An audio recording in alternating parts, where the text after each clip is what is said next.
Bismillahirrahmanirrahim. Today our topic of discussion is present indefinite tense. Today we will discuss present indefinite tense where we will see the recognition in Urdu, यानी उर्दू में उसकी पहचान क्या है, its uses, यानी present indefinite tense को हम कहाँ कहाँ और किस तरह से यूज करते हैं. Then we have some examples of present indefinite tense. ठीक है, present indefinite tense की कुछ एग्जाम्पल्स हम डिस्कस करके आप लोगों को बता देंगे. ठीक है, तो स्टार ले लेते हैं. जो भी बच्चे अपना वीडियो ऑन किए हुए हैं तो वो वीडियो जो है वो प्लीज आप ऑफ कर दें, क्योंकि हमारी रिकॉर्डिंग के अंदर मैंने रिकॉर्डिंग पे लगाए हैं तो डिस्टोर्शन आ जाता है, तो ये आप ऑन नहीं कर देंगे. आप दोबारा करेंगे तो मैं रिमूव कर दूंगा, फिर फायदा उस चीज का नहीं रहेगा. ठीक है, तो हम स्टार ले लेते हैं प्रेजेंट इंडेफिनिट टेंस से. तो फर्स्ट जो लिखा है मैंने लिखा है यूजेस. ठीक है, यानी उसका यूज कहाँ कहाँ हम प्रेजेंट इंडेफिनिट टेंस को इस्तेमाल करते हैं, यूज करते हैं. तो it is use to show. ठीक है, उसको इस्तेमाल करते हैं किसके लिए? For routine activities. ठीक है, सबसे पहली बात ये होती है वो रूटीन एक्टिविटीज के लिए यूज होगा. रूटीन एक्टिविटी का मतलब होता है एक जो काम जो है आप एक साइकिलिक वे में करते हैं, यानी दिन के किसी हिस्से में एक काम आप कर लेते हैं, देन स्टॉप करते हैं उस काम को, अगेन आप कर लेते हैं. लेट से हम प्रैक्टिकली थोड़ा समझेंगे, इसके बाद जो मैंने यहाँ एग्जांपल दिया है उस पर मैं आऊँगा.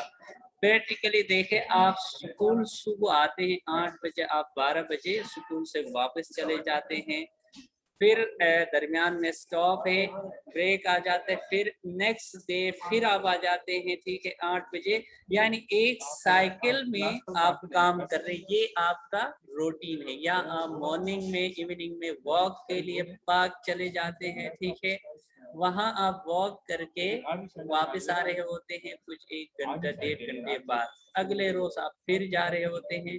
तो इस तरह के काम को हम कहते हैं रूटीन एक्टिविटीज. ठीक है, फॉर एग्जाम्पल यहाँ जो मिसाल दिया है वो मैं पढ़ लेता हूँ, उसको मैं हाईलाइट भी करता हूँ. I play cricket. ठीक है, मैं क्रिकेट खेलता हूँ. ठीक है, अब देखें क्रिकेट आप ऑल द डे या आप पूरे 24 घंटे 12 घंटे क्रिकेट नहीं खेल रहे होते हैं, बल्कि दिन के किसी हिस्से में आप क्रिकेट खेल रहे होते हैं. तो इट इज रूटीन एक्टिविटी. ठीक है, तो वो रूटीन है, वो दिन के किसी एक साइकिलिक वे में दिन में एक दफा किसी टाइम आप कर रहे होते हैं. तो होपफुली आपको समझ आया होगा कि रूटीन एक्टिविटी हम किसको कहते हैं. ठीक है, then the next point is जो दूसरी यूज है प्रेजेंट इंडेफिनिट की, इट इज यूनिवर्सल ट्रूथ्स. ठीक है, यूनिवर्सल ट्रूथ्स के साथ हम प्रेजेंट इंडेफिनिट टेंस को यूज करते हैं. तो यूनिवर्सल ट्रूथ का मतलब होता है दुनियावी हकीकत. ठीक है, जो ऐसी बातें जो सारी दुनिया मानती हो. ठीक है, दुनिया के सारे लोग इस पे एक्सेप्ट करते हो. For example earth is round. ठीक है, जमीन गोल है, तो ये सारे लोग मानते होते हैं. ठीक है, किसी दुनिया में एक बंदे की भी ऑब्जेक्शन इस पे नहीं है. ठीक है, इसी तरह honesty is the best policy. ठीक है, तो ऐसी कुछ चीजें हैं जो यूनिवर्सल ट्रुथ्स कहलाती हैं. इसी तरह तीसरी यूज, उसकी थर्ड टाइम जो यूज करते हैं वो फैक्ट्स के लिए, यानी साइंटिफिक फैक्ट्स. फैक्ट्स का मतलब होता है यहाँ ऐसे हकाइक. ठीक है, हकाइक को हम फैक्ट्स कहते हैं. तो ऐसे हकाइक जो साइंस ने हमें प्रूफ करके दी. ठीक है, तो इनको हम कहते हैं फैक्ट्स. तो इन फैक्ट्स को भी हम प्रेजेंट इंडेफिनिट में लिखते हैं. For example water boils 800 degree centigrade. ठीक है, अब जो पानी होता है हमने कहा है ये 100 सेंटीग्रेड पे जाके बॉयल होना स्टार्ट हो जाएगा. ठीक है, तो अब ये देखें, अब उसमें वाटर बॉयल नहीं हो सकता, यानी होता था हम नहीं कह सकते. आज भी वाटर 100 डिग्री सेंटीग्रेड में बॉयल होता है, कल भी हो रहा था और इसके बाद भी हो रहा होगा. ठीक है, तो आपको होपफुली ये बात भी अब आप लोगों को समझ आई होगी कि वाटर बॉइल्स 800 डिग्री सेंटीग्रेड, यानी पानी जो है वो 100 सेंटीग्रेड पर जाके बॉयल होना शुरू हो जाता है। तो it is a scientific fact, ठीक है, इसको आप साइंटिफिक फैक्ट के तौर पर मानते हैं। तो ये तीन ये जो थी ये जो मैंने सर किए हैं अभी तक हमने डिस्कस किया है ABC में, तो they all are the uses of present indefinite tense, ठीक है। अब हम मूव करते हैं रिकग्निशन इन उर्दू। रिकग्निशन कहते हैं बच्चे पहचान को, ठीक है, यानी उर्दू में उस सेंटेंस की पहचान क्या होगी, ठीक है। तो उर्दू में प्रेजेंट इंडेफिनिट टेंसेस टेंस के आखिर में क्या आता होगा उर्दू जुमलों में? ता है, ती है, ते हैं, ता हूँ वगैरह, ठीक है। ता है, ठीक है, ये मैं थोड़ा सिलेक्ट भी करता हूँ ताकि आपको सही से नजर आए। ता है, ती है, ते हैं, ता हूँ वगैरह आता है उर्दू जुमलों के आखिर। अब तीसरी बात आती है स्ट्रक्चर के ऊपर, यानी पॉजिटिव सेंटेंस के लिए क्या स्ट्रक्चर होगा, यानी मुस्बत जुमले, सादे जुमले जिनको आप अगर कह सकते हो, तो इनके लिए सेंटेंस लेवल क्या होगा। और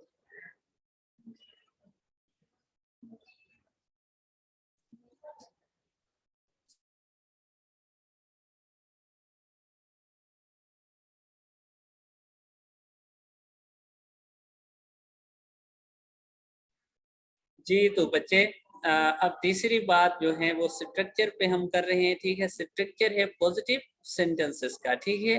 पॉजिटिव सेंटेंसेस में मुस्बत जुमले या सादे जुमलों के लिए स्ट्रक्चर क्या बनेगा। सादा कहने का मतलब हमें हमारा ये होता है जिस वो जुमला जिसके अंदर नहीं भी नहीं हो, क्या भी नहीं हो, यानी क्वेश्चन भी नहीं है, नहीं भी नहीं है, तो उसको हम कहते होते हैं इट इज पॉजिटिव सेंटेंस, ठीक है।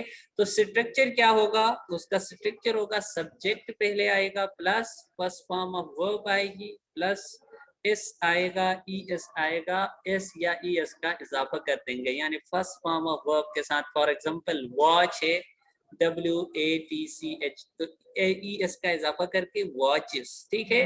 तो ये तरीका, तो सब्जेक्ट लिखेंगे, अगेन बता रहा हूँ, फर्स्ट फॉर्म ऑफ वर्ब लिखेंगे, V1 का मतलब है फर्स्ट फॉर्म ऑफ वर्ब, ठीक है, S या ES प्लस ऑब्जेक्ट, ठीक है। अब देखें एडिशन ऑफ, ये लाइन हम आपको समझना है, ये गौर से आप सुन लेंगे ये मैं क्या कह रहा हूँ, ठीक है। ये आप, क्योंकि एस या ई एस जो है वो हर सेंटेंस के साथ नहीं है, बट इट इज कंडीशन, ठीक है। तो एडिशन ऑफ एस और E S with any verb is condition, ठीक है। तो कहता है एस या ई एस लगाना किसी भी वर्ब के साथ, ये कुछ कुछ जगहों पे लगता है, इसका मतलब ये है कुछ शराइत की बिना पर, कुछ कंडीशन ऐसी है, कुछ हालात ऐसी हैं जिन पे हम एस या एस यूज करते हैं, वो कौन सी है। देखे आप, if the subject is singular, ठीक है, अगर आपके पास सब्जेक्ट, ठीक है, जो आप जुमले के शुरू में लिखते हैं वो अगर सिंगुलर है, ठीक है, एक है, सिंगुलर का मतलब वी विल एड एस और E S to the verb, तब हम जो है वर्ब के साथ एस या ई एस लगा देंगे, अदरवाइज नहीं लगा देंगे। आगे जाके हम डिस्कस भी करेंगे कि सब्जेक्ट सिंगुलर कौन कौन से हैं और प्लूरल सब्जेक्ट कौन कौन से हैं, ठीक है। तो if the subject is plural, अगर सब्जेक्ट जमा आता है, ठीक है, जमा है, we will not aid them, them का यहाँ मतलब है es या es। अगर सब्जेक्ट प्लूरल है, आसान बात, तो हम s या es नहीं लगाएंगे। अब बात आती है प्लूरल और सिंगुलर को डिस्कस करने से पहले कि हम s es कहाँ लगाएंगे। तो s के बहुत सारे हैं जिनके साथ s लगता है वर्ब्स, जो ES के हैं वो कुछ हैं, कुछ वर्ड्स ऐसे हैं, कुछ वर्ब्स ऐसे हैं जिनकी एंडिंग देख के हम ES लगा रहे होते हैं, वो मैंने टेबल यहाँ अलग करके आप लोगों को दिया है, ठीक है। तो जिन वर्ब के आखिर में ओ होता हो, पहले जिन वर्ब्स के आखिर में ओ आता होगा, तो वो इनके साथ हम एस नहीं बल्कि ई एस का इजाफा करेंगे, प्लस ई एस यहाँ लिखने का मतलब है जिन वर्ब्स के आखिर में ओ आता हो, जिस तरह गो है, GO गो, जाना, ठीक है। तो गो का किस में आता है, आखिर में ओ आता है वर्ब के, तो गोस, हम लगाएंगे। डू, डू आखिर में करना, तो डू का भी आखिर में ओ आता है 10, ठीक है। सोलो का भी ओ आता है, सोलो, ठीक है। तो इसी तरह एक तो ये होगा कि जिस वर्ब के आखिर में ओ आएगा तो वो ई एस लगा देंगे उसके साथ। फिर है कुछ वर्ब्स जिनके आखिर में एस,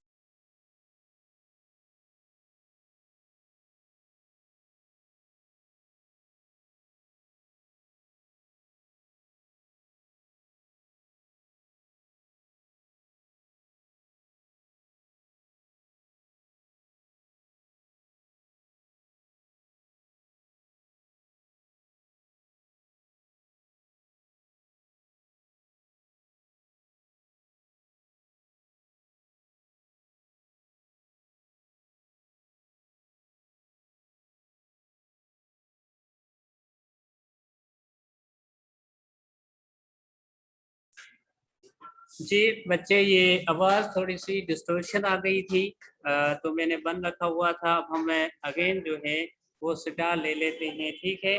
तो हम अब बात जो कर रहे हैं जिस पे, तो वो है ये कि वर्ब की एंडिंग के हिसाब से हम एस या ई एस, कुछ वर्ब के साथ एस लगेगा, कुछ के साथ हमने बात की थी ई एस लगेगा। तो एस लगने वाले काफी वर्ब से हमारे पास, ई एस लगने वाले कम हैं, तो उनको डिस्कस करके हम याद कर लेते हैं, तो ऑटोमेटिकली जो सिर्फ एस लगता है वो रह जाएंगे। तो वो क्या है, जिन वर्ब के साथ ओ आता हो आखिर में, जिस तरह गो है, डस है, डू है, सोलो है, तो ओ से एंडिंग होने वाले वर्ब के साथ हम ई एस का इजाफा करेंगे, number 1। Number second, verbs like S H, C H, T C H, X, Z और एस एस, इनके साथ हम ई एस का इजाफा करेंगे। किसिस यानी डबल एस वाला, वॉच यानी C H T C H वाला वॉचेस, सी एच टीचिस, इसी तरह एक्स आना फिक्सिस, ठीक है। तो ऐसे एंडिंग्स जिनके आखिर में S H, C H, T C H, X, Z, S S आएगा तो हम ई एस का इजाफा करेंगे, हम सिर्फ एस नहीं लगे। इसी तरह कंसोनेंट वाई, जिस तरह ड्राई है तो ड्राइस, फ्लाई है तो फ्लाइज, वरी है तो वरीज, ठीक है। ये मोहम्मद, आप अपने ये वीडियो जो है वो ऑफ रखें। जी मुझे सुन रहे हो, वीडियो ऑफ रखें।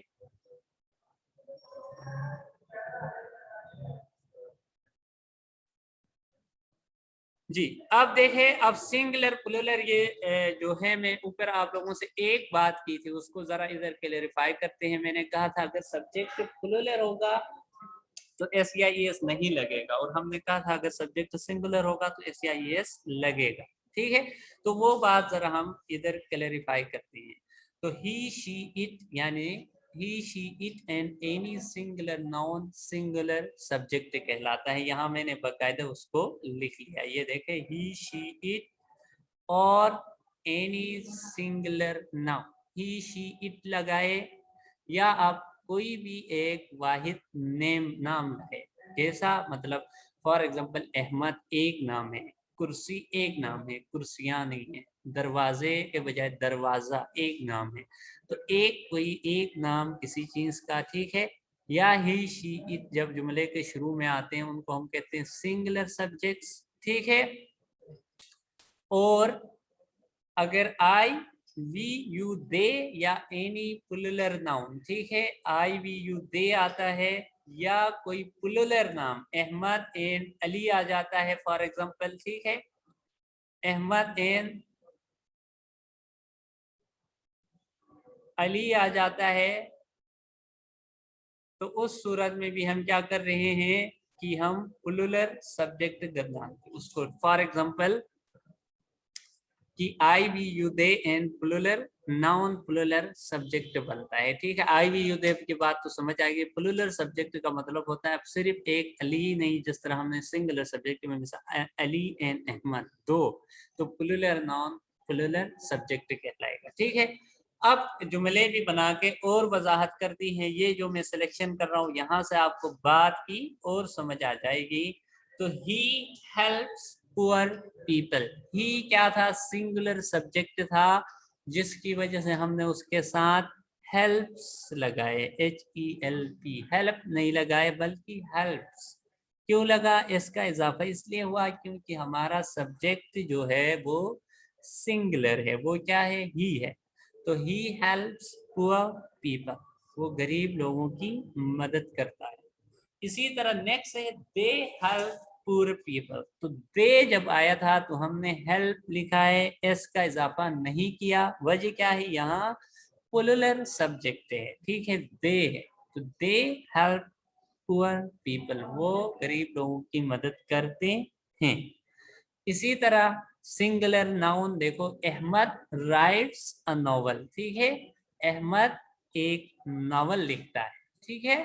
Ahmad in Aslam write a novel, Ahmad in Aslam दोनों आए हैं, दो प्लुरल सब्जेक्ट बना है, तो हमने क्या लगाया है, राइट और नॉवल कहा है, ठीक है, राइट्स नहीं कहा है। तो ये इससे क्या बात आपको समझ आई, आपको ये बात समझ आई कि आप प्रेजेंट इंडेफिनिट टेंस के पॉजिटिव सेंटेंसेस बनाते हुए आप सिंगुलर सब्जेक्ट के साथ जो वर्ब आएगा उसमें एस या एस का इजाफा कर देंगे, जो प्लुरल सब्जेक्ट के साथ वर्ब आएगी उसमें एस या एस का इजाफा नहीं करेंगे, ठीक है।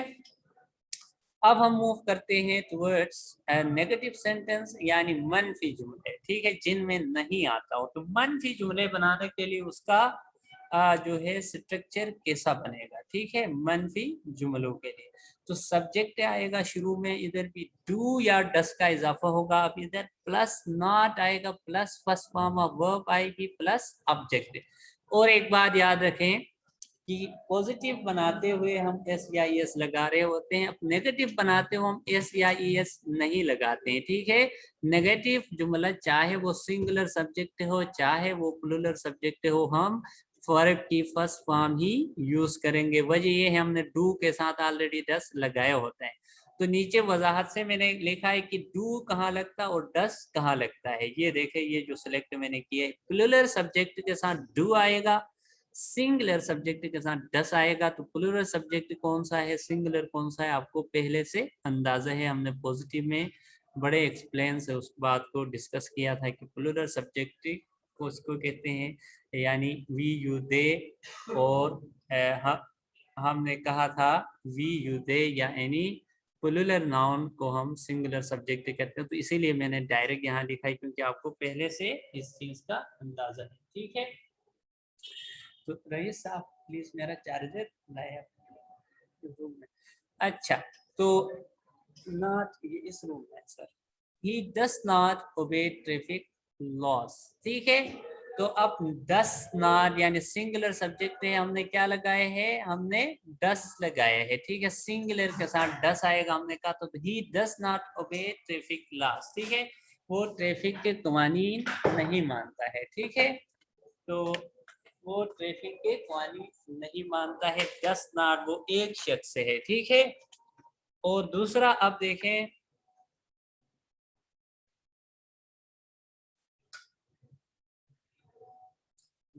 दूसरा जो है example, they do not obey traffic laws, ठीक है। तो दे आया है यानी प्लुरल सब्जेक्ट आया है, तो हमने डू लगाया है क्योंकि प्लुरल के साथ डू आता, सिंगुलर के साथ दस आता है। तो they do not obey traffic loss, वो ट्रैफिक के कानून नहीं मानते, ठीक है। इसी तरह हम अब जो डिस्कस करेंगे इंट्रोगेटिव सेंटेंसेस, ठीक है, यानी सवालिया जुमले, इंट्रोगेटिव कहते हैं सवालिया जुमले, ठीक है। पॉजिटिव सेंटेंसेस हम कहेंगे मुस्बत जुमले, नेगेटिव सेंटेंसेस मनफी जुमले, और इंट्रोगेटिव सेंटेंस सवालिया जुमले, ठीक है। तो सवाल बनाने के लिए हम वो ही डू डस को जुमले के शुरू में लिखेंगे, ये जो मैंने सेलेक्ट किया है अभी, डू या डस को हम सेंटेंस के स्टार्ट में लिखेंगे, प्लस हमने सब्जेक्ट लिखना होगा, प्लस वर्ब की first form, plus object, plus question mark लगाना होगा। ये इंट्रोगेटिव सेंटेंसेस के लिए स्ट्रक्चर है। For example, does he right good books, ठीक है, do you right good books, तो डस ही, अब डस के साथ क्या है, डस इसलिए लगा है, ही सिंगुलर सब्जेक्ट है। डस ही राइट गुड बुक्स, क्या वो अच्छी किताबें लिखता है। Do you right good books, क्या तुम या आप, ठीक है, क्या तुम अच्छी किताबें लिखते हो, ठीक है। तो लास्ट काइंड एक है नेगेटिव इंट्रोगेटिव की भी, ठीक है। नेगेटिव इंट्रोगेटिव का मतलब ये होता है जिसमें सवाल भी है और नफी भी है किसी चीज की, उसके लिए स्ट्रक्चर होगा डू या डस, अगेन जुमले के शुरू में आएंगे क्योंकि वो भी सवाल ही है। सब्जेक्ट आएगा प्लस नॉट का इजाफा होगा plus first form of verb आएगी plus object plus question mark. For example, does he not write good books, क्या वो अच्छी किताबें नहीं लिखता है, ठीक है। Do they not write good books, क्या वो अच्छी किताबें नहीं लिखते हैं, ठीक है, डू के साथ दे। तो होपफुली यहाँ तक स्ट्रक्चर और काइंड ऑफ सेंटेंस, ठीक है, within present indefinite tense आप लोगों को समझ आया होगा। अब कुछ उर्दू में एक्सरसाइज है, जिस तरह मैंने एक्सरसाइज लिखा है ये, तो कुछ जुमले हैं जो मैं पढ़ के आप लोगों को सुनाता हूँ, फिर आपके साथ पीडीएफ में शेयर भी कर लूंगा, पीडीएफ से आप देख भी लेंगे, ठीक है।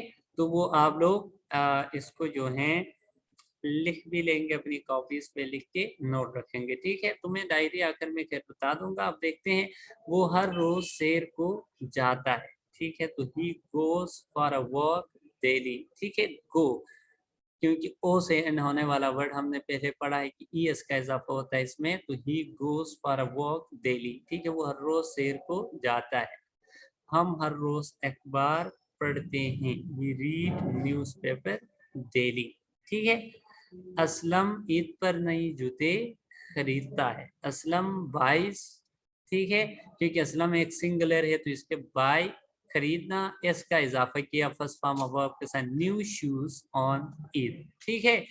तो ये पॉजिटिव थे 3 एग्जांपल। अब नीचे आके मैं जहां नेगेटिव लिखा है वो एग्जांपल, वो झूठ, यहाँ जो कर्सर में लेके गया हूँ ये देखो, वो झूठ नहीं बोलती या वो झूठ नहीं बोलती है, ठीक है, दोनों बातें सेम है। She does not tell a lie, ठीक है। अब वहां यहाँ पे शी डज नॉट टेल्स नहीं आएगा, वो क्या वजह है कि डस डू या डस या नेगेटिव सेंटेंसेस में वो एस या इसका इजाफा करने वाला रूल अप्लाई नहीं होता है, तो सिर्फ हमने टेल लिखा है, ठीक है। हालांकि सब्जेक्ट फिर भी सिंगुलर है, वो झूठ नहीं बोलती है, she does not tell a lie, ठीक है। इसी तरह एक इंट्रोगेटिव भी डिस्कस करेंगे, उसके बाद में आप लोगों की सवालों की तरफ आता हूँ, क्योंकि ये लिखे हुए हैं ये आप लोग ऐसे ही देख लेंगे। फॉर एग्जाम्पल, क्या वो बालों पे कंघी करती है, ये जुमला जो वो झूठ नहीं बोलती के नीचे देखो कर्सर जहां लेके क्यों, क्या वो बालों पे में कंघी करती है। Does she comb her hair, ठीक है, does she comb her hair, comb कंघी करना, ठीक है। तो ये थे कुछ जुमले जिनको उर्दू ट्रांसलेशन भी मैंने लिखी, क्योंकि आपको अगर ट्रांसलेशन करना पड़ा तो आप लोग जो हैं इसी फॉर्मेट को फॉलो करेंगे, स्ट्रक्चर को जो ऊपर हमने डिस्कस किया हुआ है। तो होपफुली ये जो एक्सरसाइज 6 से लिखा हुआ है ये देखो लास्ट में, ये आप छोड़ देंगे, ये नहीं लिखेंगे। उससे पहले जो ऑलरेडी सॉल्व है, जो ऑलरेडी हल हो गए हैं, वो आप अपनी कॉपीज पे लिख लेंगे, ठीक है। तो होपफुली आपको बात की समझ आई होगी अभी तक की। तो अब मैं आप लोगों की डायरी बता के उसके बाद क्वेश्चंस की तरफ आता हूँ। जिस बच्चे को किसी हवाले से क्वेश्चन पूछना होगा तो वो आप क्वेश्चन पूछ लेते हैं, इससे रिलेटेड आप क्वेश्चन पूछ लेंगे, ठीक है। तो डायरी ये होगी, ये पीडीएफ में आप लोगों से शेयर करता हूँ उसको। इसी तरह प्रेजेंट इंडेफिनिट टेंस की हेडिंग देके पहले यूजेस लिखेंगे, फिर रिकग्निशन इन उर्दू जो लाइन थी वो लिखेंगे, फिर जाके स्ट्रक्चर लिखेंगे, फिर आखिर में जाके ये ट्रांसलेशन लिखेंगे। इसी तरह तरतीब से आप लोग कर लेंगे, ठीक है। तो अब मैं आप लोगों के उसकी तरफ आता हूँ, उस क्वेश्चन की तरफ। आप लोगों में से किसी ने हैंड रेस किया होगा तो उनसे मैं फिर बात करता हूँ, ठीक है।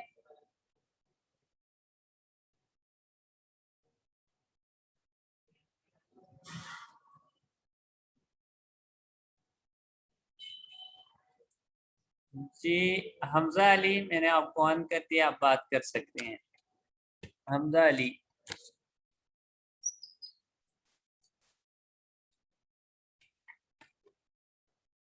जी, अब्दुल हादी, दोनों ने आपने हैंड रेस किया है, मैंने ऑन कर दिया है।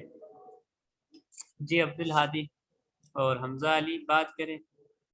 अस्सलाम वालेकुम सर। वालेकुम अस्सलाम। जी क्या हाल है? सर ये ठीक। जो आपने अभी काम समझाया है, सर जी ये जो आपने अभी काम समझाया है, जी जी ये आप पीडीएफ पे भेजेंगे? जी जी मैं पीडीएफ इसका भेज ओके दूंगा, सर। आप उधर से देख के लिखेंगे, ठीक है।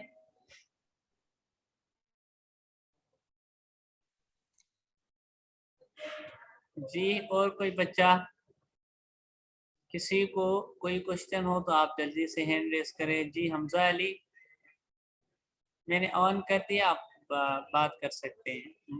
हिसान खान, यस बच्चे, हिसान खान। सर ये मैं ऐसे वो क्लास में सो गया, मुझे पता नहीं था। क्या किया था क्लास में? अभी आ गए? जी बात की नहीं समझ आया, आपकी आवाज कट रही थी। जी हिसान। सर ये मेरे से क्लास में सो गई है, वो जरा पता अच्छा नहीं था चले मुझे। चले, आप इस तरह करें, ये पीडीएफ में भेज देता हूँ ना, आप पीडीएफ से देख के समझने की कोशिश करें। जो बात आपको समझ नहीं आई होगी तो कल नेक्स्ट क्लास में ना मुझे से जो जो बातें आपको समझ नहीं आई उस पीडीएफ में से, तो वो मुझे नेक्स्ट क्लास में यानी कल की क्लास में जब मैं क्वेश्चन आंसर पे आऊंगा तो आप मुझे से क्वेश्चन करें, ठीक है। अब ये सिर्फ आप लिखें, जो बात समझ आ गई तो ठीक है, ओके नहीं सर। आ गई वो भी नोट करके वो फिर कल की क्लास में आप पूछें। जी नेक्स्ट कोई बच्चा बताए, किसी को कोई क्वेश्चन हो तो फिर हम बात कर लेते हैं, नहीं है तो फिर। जी हिसान खान, मैंने आपको ओपन किया। अच्छा ठीक है, आपसे बात हो गई थी, ठीक है जी। किसी ने बात करनी है तो फिर बताए, हम कर लेते हैं, अगर नहीं है तो फिर लीव कर जाते हैं।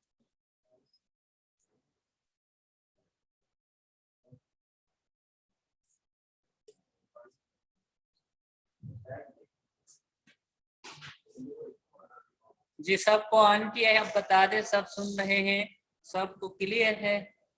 एंड कर ले मीटिंग। यस चले ठीक है, अल्लाह हाफिज। यस अल्लाह यस हाफिज, यस। Thank you. अल्लाह हाफिज सर।